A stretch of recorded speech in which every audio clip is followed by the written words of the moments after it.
Oh, hello there, Proco here again, playing some more Minecraft on the Adults Play Bedrock server.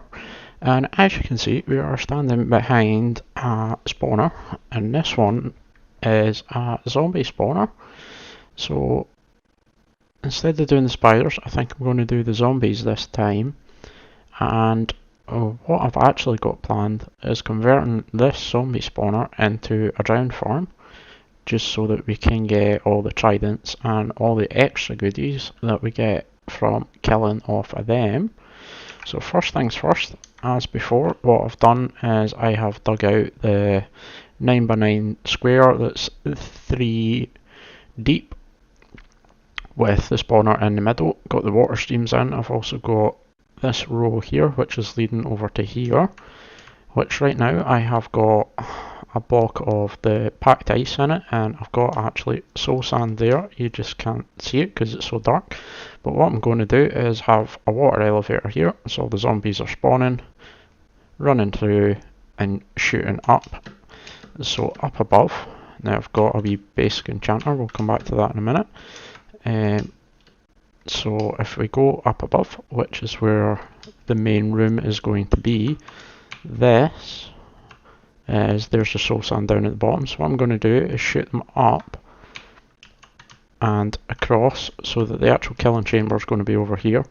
So what we should see when we're standing in the room is zombies going up one side and drowned coming down the other. So first things first, I need to finish digging this out, but what we're going to do is we're going to jump over onto the creative world so I can show you a bit easier exactly how this farm works and what we're doing with it. So I will see you over there in a minute. Right, so we are now on the creative world, and as you can see I have a mob spawner in there lit up just now. So if we turn that off, there we go. So that's just a basic zombie spawner, so we should see them popping out of there. You can see the shadow of one moving along. So I've just got the same water channel set up as you'll see on the server, and they just slide along here. So we've got a bit of ice just to help them move. Do tend to always have one sitting there just fighting the water stream, but once it's running it is fine. Got some soul sand to create a bubble column that runs up to here. The main difference over here, well obviously I've got storage and stuff in because I've been testing this, but the way I have this set up is you've got your hopper where they're going to land, so you go up 2 from there and we put a button. Then we go up another 2 and put a cobweb in. Now what you want to do is you want to get this cobweb in before you do any of the other water around here, otherwise it just gets washed away. So make sure you put the cobweb in and waterlog it. Button holds it up so we're not having them floating about and stuff like that. So then once you've got that in, you want to get the rest of your water in. So usually the way I would do it is I would knock that block out, put a block there, put a bucket of water there. Because we've got the soul sand, it'll auto convert the whole thing over to being source blocks, and it'll all work as so. And then all we need to do is knock that block out, and probably, because I've not done it right,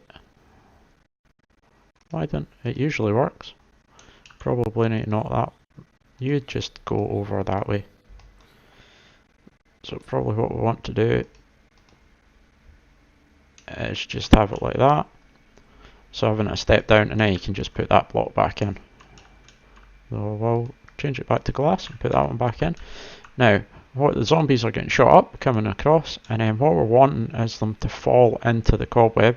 So I've got the coming across part at least 2 above the cobweb, just so that they're all falling in all the time. Otherwise you'll get one sitting in the cobweb here and they'll all back up across there, and they're not all getting converted at once, so you're just slowing it down really. So falling through one cobweb once they're all submerged should turn that zombie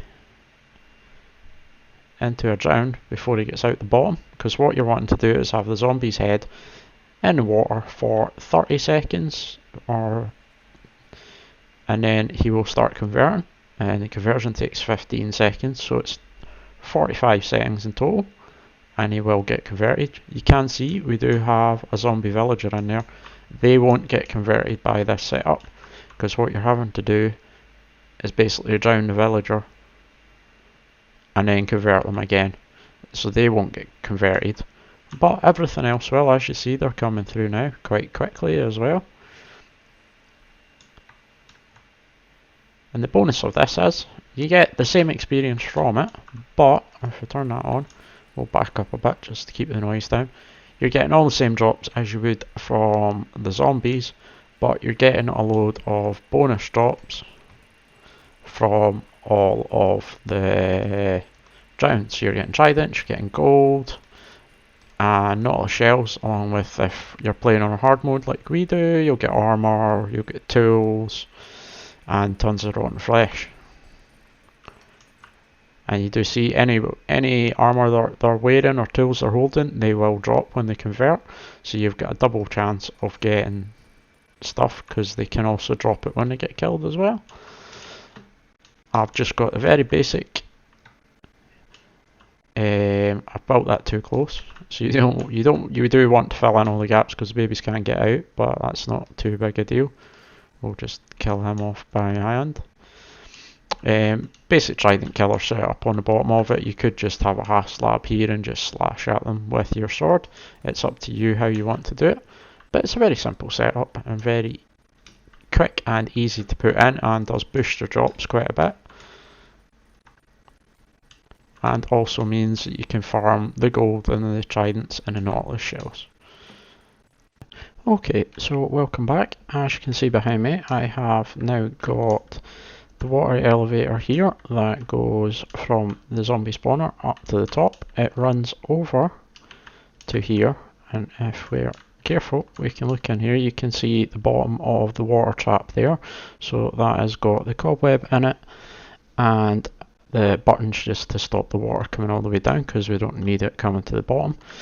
So what will be next is now to put in the auto killer. Now obviously I already have some tridents downstairs because I have been running this manually, so we can jump straight into.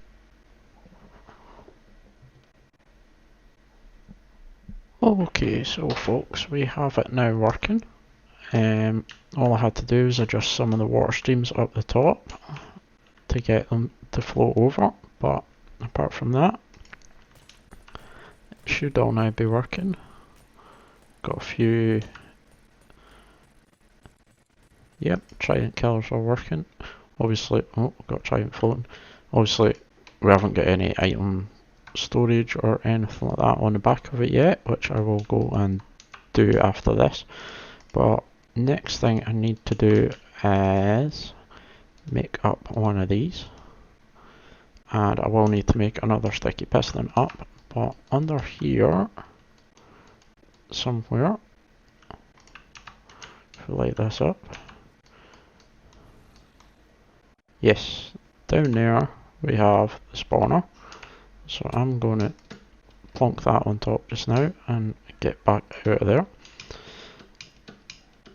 So what we need to do is put in an on-off switch as well. Probably going to try and link it up so that we have another switch here somewhere. If we have maybe say the on-off switch on that side, and then just run some redstone down, same as before with the spider killer that we built before, just a simple on-off switch with a redstone lamp and a sticky piston. Just to turn it on and off from up here, so we don't have it running all the time in case we are in the middle of doing something else or whatever.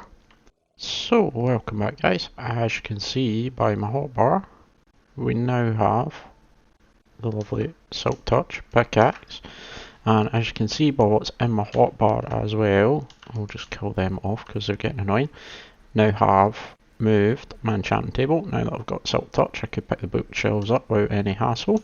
I also have the on-off switch over here, so when the light's on, that means the light's on down the stairs and the spawner is off.